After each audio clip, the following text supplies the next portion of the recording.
Olá a todos, muito obrigado por ter você comigo aqui novamente, seja bem-vindo mais uma vez a mais um vídeo inédito aqui nesse canal, é um prazer enorme ter você aqui comigo mais uma vez. Pessoal, hoje eu gostaria então de comentar sobre O Exorcista, filme de 1973 dirigido por William Friedkin. Talvez muitos tenham dúvidas sobre qual é o meu filme de terror favorito, então tá aqui um vídeo, né, pra gente poder então debater sobre esse grande clássico do cinema. É um vídeo especial que eu já estava querendo trazer aqui no canal já há um tempo e acho que essa é a ocasião perfeita para isso, certo? Bom, vamos falar sobre o material de origem, que é o livro de 1971, escrito pelo William Peter Blatty. Inclusive eu tenho esse livro aqui comigo, já comentei um pouco sobre ele em um vídeo aqui no canal.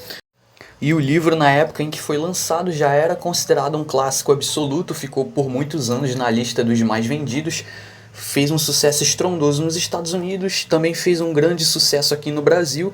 Inclusive você tem edições mais recentes que foram lançadas dele.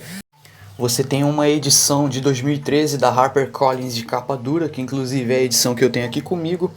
E o William Peter Blatty, ele se baseou num caso de exorcismo da década de 40 envolvendo um jovem na cidade de Maryland, e esse caso ele é bastante controverso até hoje, já foi muito revirado, né, por pesquisadores, acadêmicos, historiadores, né, um caso polêmico que envolve a crença, envolve questões que giram em torno de fé, problemas psicológicos, e foi o caso que deu base então para William Peter Blatty criar essa história.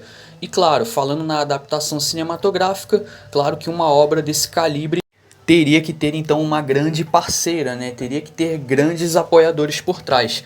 A Warner então decidiu comprar os direitos de O Exorcista.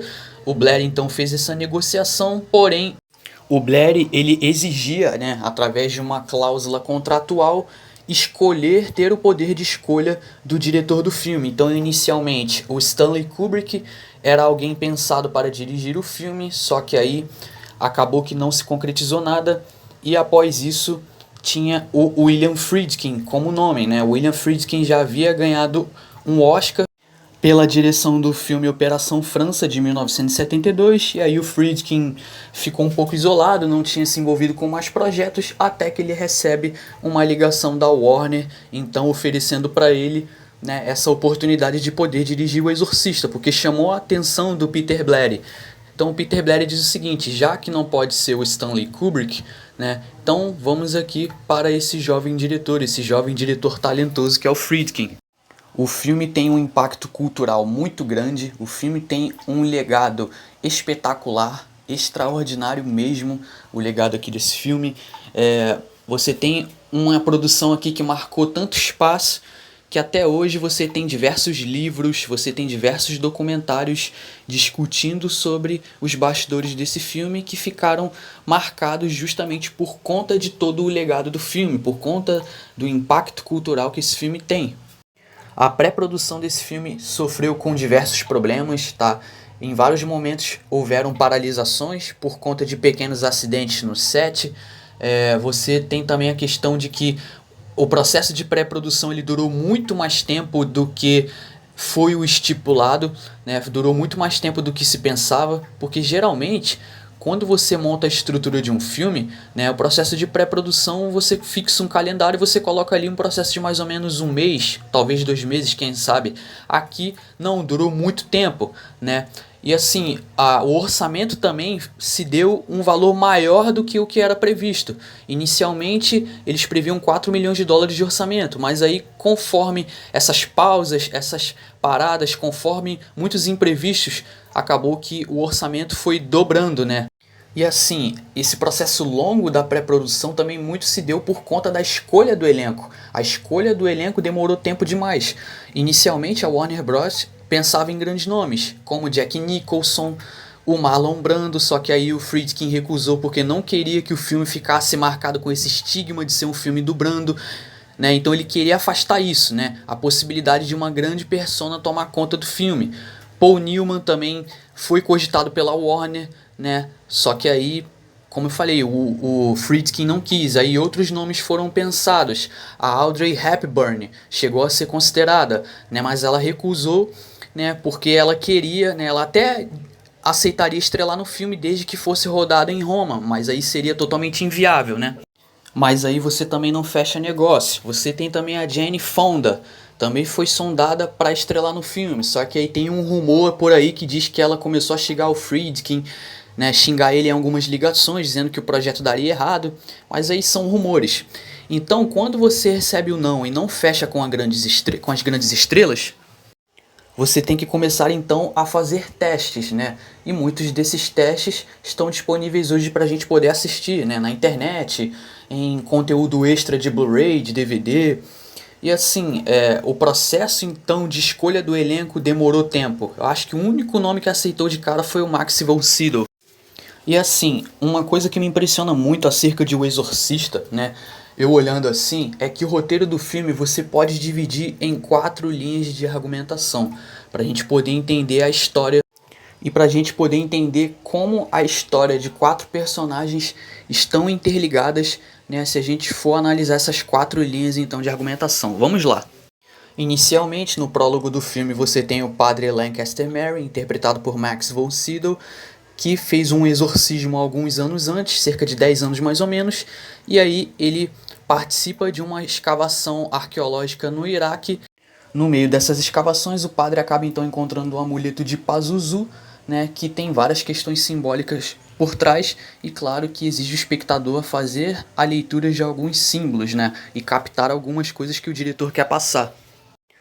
Já a segunda linha do roteiro gira em torno então da família McNeil. Chris, interpretada por Ellen Burstyn, convive com a sua filha Regan, interpretada por Linda Blair, que um certo dia, ao encontrar um tabuleiro Ouija no sótão e brincar com esse tabuleiro Ouija, Regan diz então que fez contato e amizade com o Capitão Hound.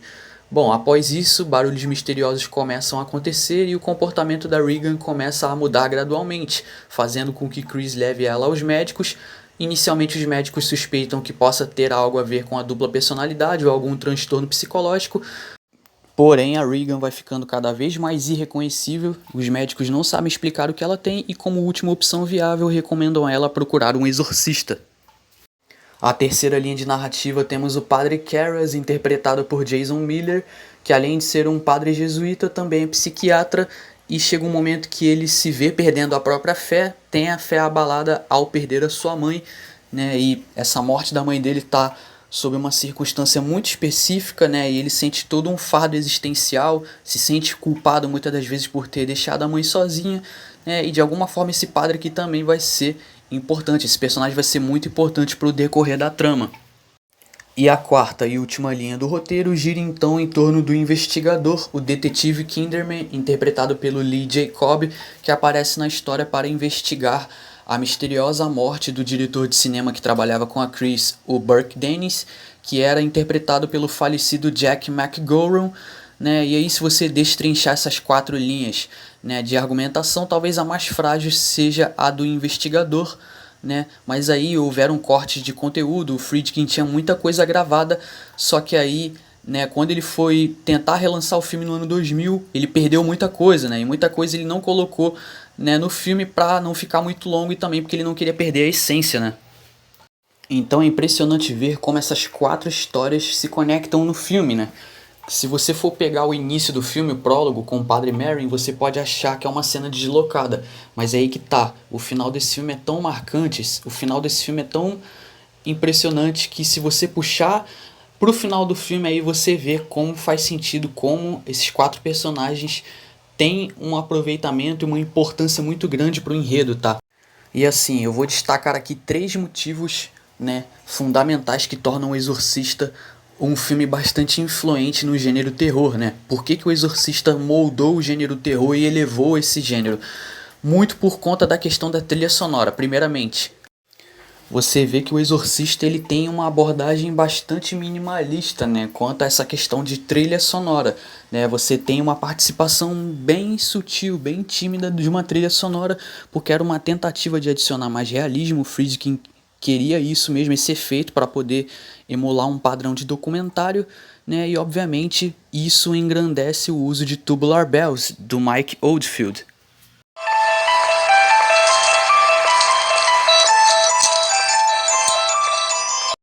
E claro que Tubular Bells ficou bastante famoso e se tornou icônico, muito justamente por causa desse filme, né? Acabou se tornando uma identidade sonora justamente por conta da ausência de trilha sonora, o que é sensacional. Em segundo lugar, o que torna esse filme tão icônico e especial é justamente a questão da fotografia e da estética pensada.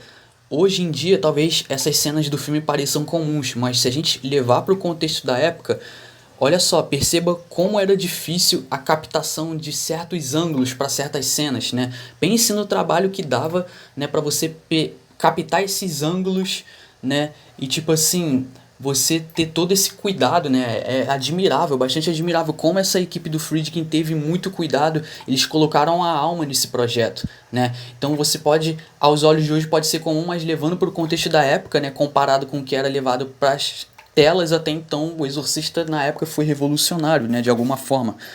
E claro, em terceiro lugar, a questão dos efeitos práticos, efeitos especiais que são fenomenais.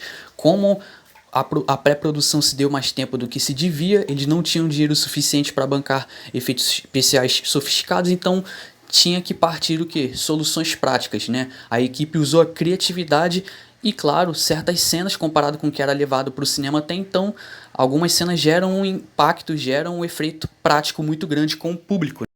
Além dessas cenas gerarem um grande impacto e um grande efeito prático com o público, você tem também diversas passagens e cenas memoráveis que ficaram, né, no imaginário popular, né?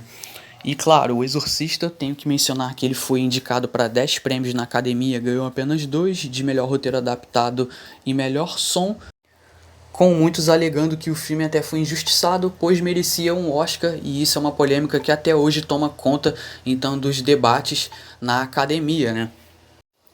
Pois há muitas suspeitas de boicote, inclusive. Porém, O Exorcista é um filme único, marcante, que deixou um impacto e uma marca muito grande no cinema. Eu acredito que é muito difícil que esse filme vai ser superado algum dia.